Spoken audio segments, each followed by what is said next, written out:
On s'est paumé. On est cherché du bois et on s'est paumé. On sait même plus où est le feu. On est comme des cons. Bon bah on va continuer sur la route. Et si on appuie, parce qu'il va y avoir une trappe ici là. Si on appuie sur la trappe, pouf, le piège s'enclenche. Bon bah salut à tous, c'est Duf pour une nouvelle vidéo. On se retrouve ici aux Alpes Mancelles. Donc c'est dans l'ouest de la France. Pourquoi Alpes Mancelles? Parce que ça fait penser, c'est un peu vallonné, donc ça fait penser un peu aux Alpes. Et je vous expliquerai tout à l'heure pourquoi exactement ça s'est appelé comme ça. Donc aujourd'hui, je suis avec Alex et on va faire un petit bivouac ici à Saint-Léonard-des-Bois. Saint-Léonard-des-Bois, c'est en plein milieu des Alpes Mancelles. C'est très abrupt. La Sarthe passe et a creusé en fait au fur et à mesure du temps dans la roche. Et ça a créé un genre de vallon. Allez, on c'est y parti.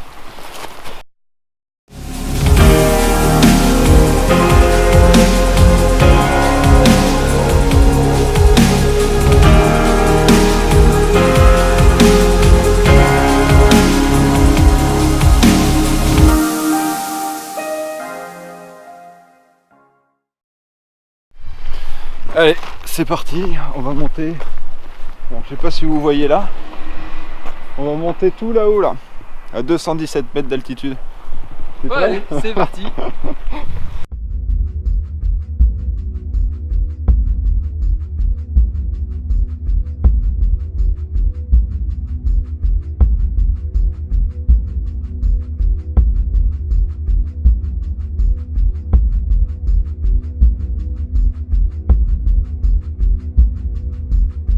On vient de commencer, c'est déjà dur. Il y a un couple de retraités qui est là avec nous, juste derrière. Ils montent presque aussi vite que nous. Pourquoi ça s'appelle les Alpes Mancelles? Parce qu'en fait, il y a deux frères pendant la Rome antique. Deux frères qui ont quitté justement Rome pour rejoindre le royaume des Francs. Ces gars-là ont traversé les Alpes, se sont dit bon, une fois qu'on sera au royaume des Francs, on s'arrête seulement à un endroit où ça ressemble aux Alpes. Et ces frères-là sont tombés ici, à côté d'Alençon. Ils se sont dit tiens, c'est là qu'on va s'arrêter. C'est eux qui ont nommé ça les Alpes Mancelles.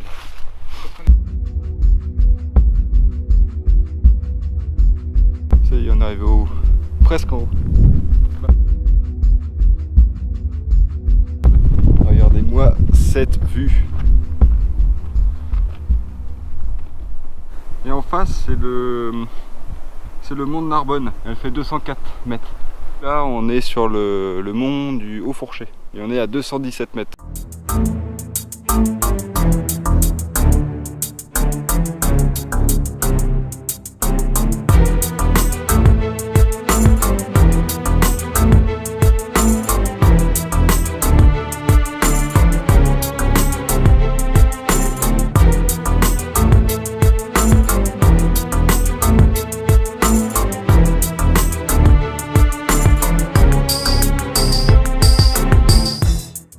Il faut savoir que dans les Alpes Mancelles, il y a des ours, des loups-garous et des glands. Deux glands. Deux glands qui se baladent avec des sacs. Donc là, on peut voir, comme je vous ai expliqué, c'est que la rivière a de plus en plus creusé en fait la roche jusqu'à créer en fait un genre de mont. Et ça donne ça maintenant. Comme quoi, c'est pas si simple que ça de trouver un endroit où se poser. Faut tout évaluer, soit pour le feu, pour la bâche, pour la sécurité, puis être caché des vues aussi, c'est important. Toujours faire gaffe en fait aux arbres qu'il peut y avoir au-dessus de vous, parce que c'est là qu'il y a le plus gros danger en fait. C'est les arbres qu'il y a au-dessus, s'ils sont morts, ils peuvent tomber dans la nuit, et là, s'ils tombent sur vous, c'est fini quoi. On y retourne, on a à peu près vu où on va se mettre. C'est pas mal. Ouais, c'est nickel là. Et voilà, on a trouvé l'endroit. Donc là c'est pas mal, vous allez pouvoir voir comment on installe entre les deux arbres, donc l'arbre qu'il y a derrière Alexandre, là juste là, et cet arbre là, l'arbre vert ici. Allez, c'est parti. Alors vous voyez là, comme je vous ai expliqué dans ma première vidéo que j'ai fait en bivouac, c'est que j'utilise des tendeurs à vélo Donc c'est des élastiques en fait qui servent pour maintenir des choses sur le porte-bagages, voilà, sur les vélos. Donc c'est des élastiques tout con en fait. Et moi ça me permet en fait d'attacher ça autour des arbres. Je peux le réutiliser en fait, j'ai pas besoin de couper, je gagne de la distance parce que c'est extensible. Donc c'est tout bénéfique. Et pensez à prendre de la couleur, vous pouvez les retrouver facilement.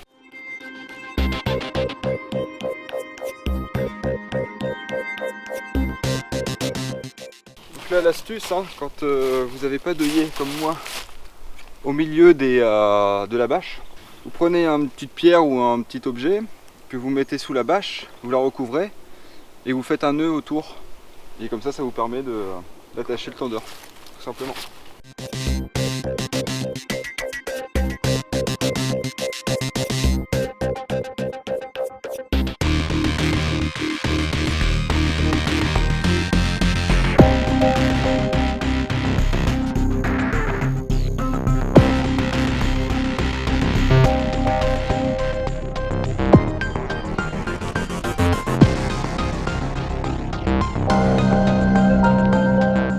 Voilà, installation terminée.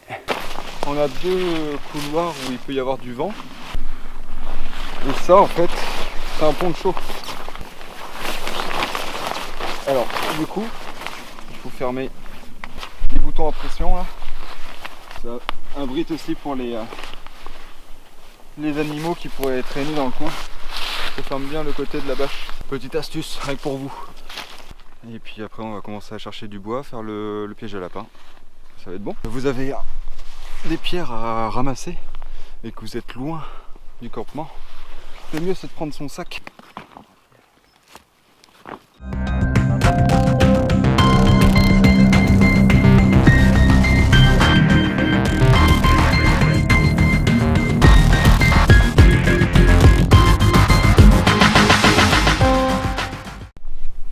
Donc là on va commencer à faire les pièges à lapin.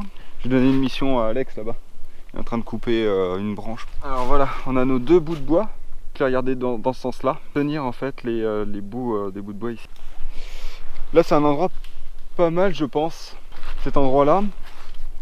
Parce qu'en fait vous avez une ligne d'arbres là. Une deuxième ligne d'arbres. Et en fait ça fait un goulot de passage. Donc en gros les animaux, quand ils arrivent de par là ou de l'autre côté, ils sont obligés de passer à cet endroit-là. On va essayer, de toute façon c'est la première fois que je teste le truc. Il faut toujours avoir une branche assez souple au-dessus.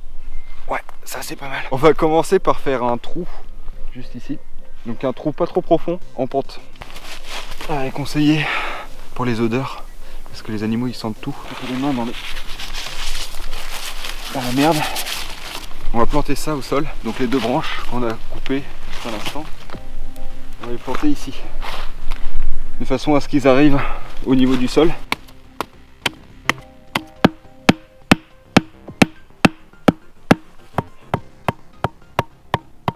Il nous faut des branches, une branche assez costaud de ce type là.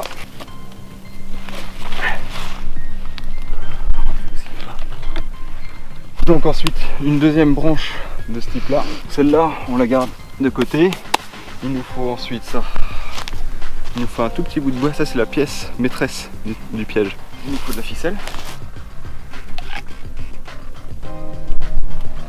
Du coup, la branche qui est souple, on va faire un nœud dessus. On a notre ficelle. D'ailleurs, on va la camoufler un peu. On fait le petit nœud qui va bien sur notre pièce maîtresse. Il faut qu'ici, ce bâton qui est en dessous du premier, donc qui va venir ici, ne touche pas les bords ici. Les bords, c'est-à-dire les bords, la terre en fait. Donc c'est ça qui va actionner le piège. Une petite démo avec la pièce maîtresse qu'on a fait juste à l'instant. On vient placer la pièce maîtresse. Juste à la limite du petit bâton de bois. Et si on appuie, parce qu'il va y avoir une trappe ici là, si on appuie sur la trappe, pouf, le piège s'enclenche. On va les poser comme ça.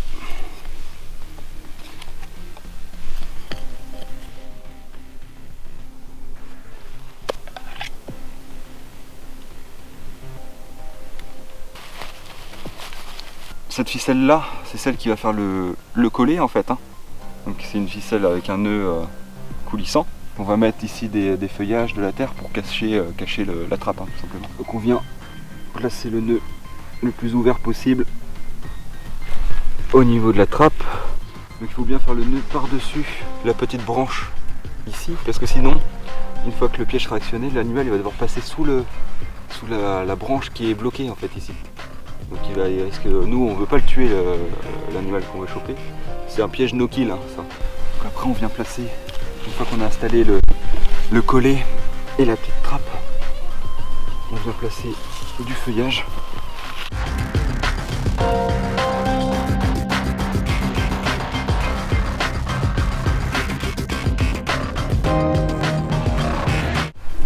Vu que nous on veut que l'animal passe ici, il faut qu'on arrive à bloquer cet accès là et cet accès là.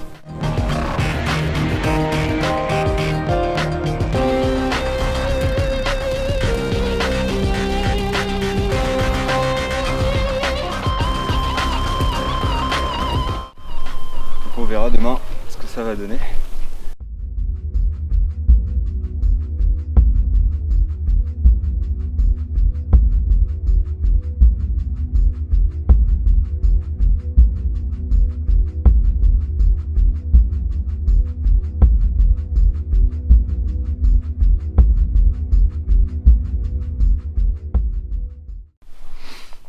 Donc là on va allumer le feu, on a trouvé un bois mort, on a pris l'intérieur, en fait les copeaux du bois mort qui sont bien secs, parce qu'en ce moment tout est humide, ça donne plein de petits copeaux hein, comme ça, et on va utiliser ça pour commencer à démarrer le feu, avec de la fougère qu'on a trouvée bien sèche là. Bon bah là il faut qu'on recherche du bois, en attendant que ça démarre comme il faut le feu.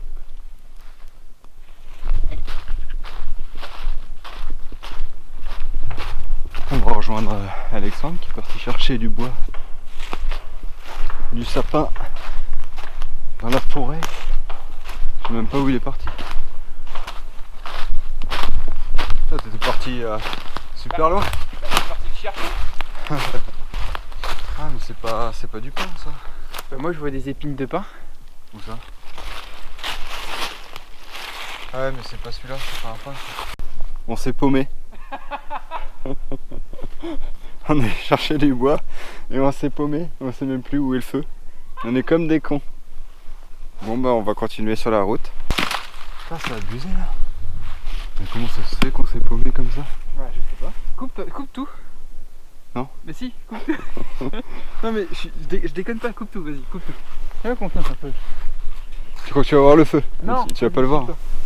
Tu vas pas le voir le feu. T'as un point jaune là-bas qui est plus clair que les autres. Où ça? Droit devant moi. On est parti trop loin. Non, attends. Il faut qu'on aille. C'est simple, notre camp il est quelque part par là. Mais écoute, on va droit devant. Il faut aller par là. On va droit devant puis on va rattraper le chemin. Ouais, c'est ça, mais on n'est pas perdu. Bah si. Là, non. faut taper par là. On aurait pu taper à droite. Hein.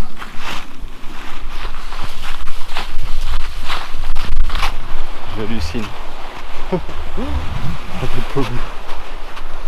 Comme des cons. Parce qu'on allait chercher trop loin le bois. Je vois pas le feu. Je sais pas où on est. Je suis Alex. Paumé quoi. Les pauvres mecs. Ah là, il est là. Mais tu vois, je te l'avais dit qu'il fallait prendre par là. Oui, c'est rigolo. Bon, on a retrouvé la route. On a retrouvé la route, mais on était trop loin. On a fait un rond en fait. Là. Ouais. Je pense. Hein. On arrive à la maison. Ça fait 3 heures qu'on tourne. Le feu s'est éteint entre deux. Super. Alors, risquez pas de le voir dans la nuit, hein, le feu. C'est pour ça qu'on voyait pas. Oh, c'est bon. Et c'est juste pour vous montrer qu'il faut ranger le bois en fonction de sa grosseur. Donc là ici on a le bois plus gros, là le bois moyen et là les branchages.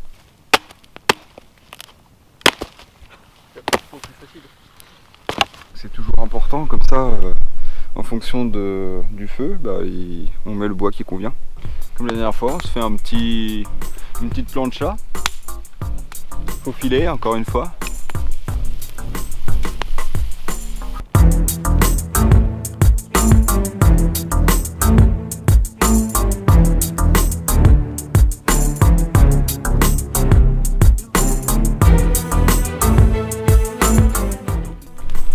décidé de faire une torche. On va voir ce que ça va donner. C'est pas concluant pour l'instant.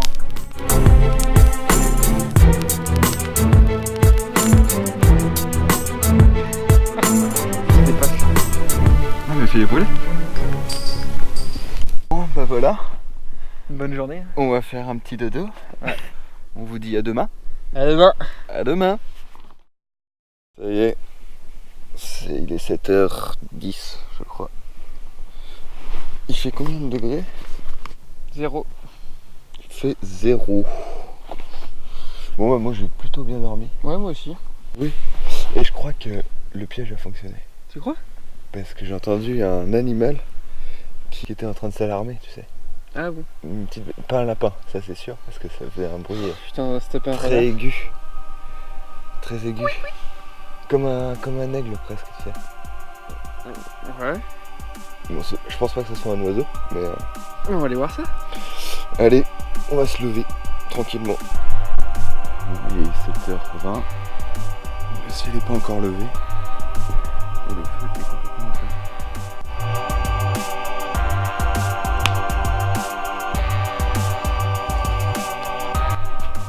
Il est 8h. On a déjeuné. Bon, après, on va voir le piège à lapin, voir s'il y a quelque chose dedans. Ou s'il a été déclenché. Allez, c'est parti, on va aller voir ça. Non, il est toujours actionné. Il n'a pas bougé.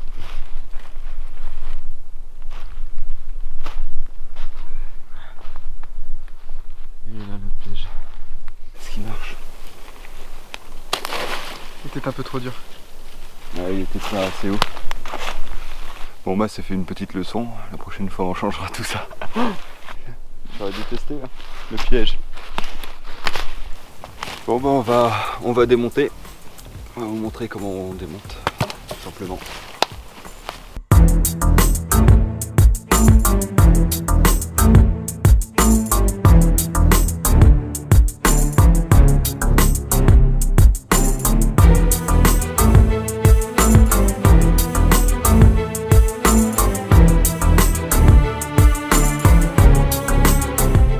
Après je prends le tendeur, je m'en sers comme pour serrer la bâche, pour pouvoir la transporter. Et voilà. Bon bah voilà, on a fini de ranger. Les sacs sont prêts. Et vous avez vu, il n'y a aucune trace, le feu était là. Donc il n'y a plus de traces de notre passage, dans le respect de la nature, toujours. Totalement. Et puis bah on va commencer à descendre.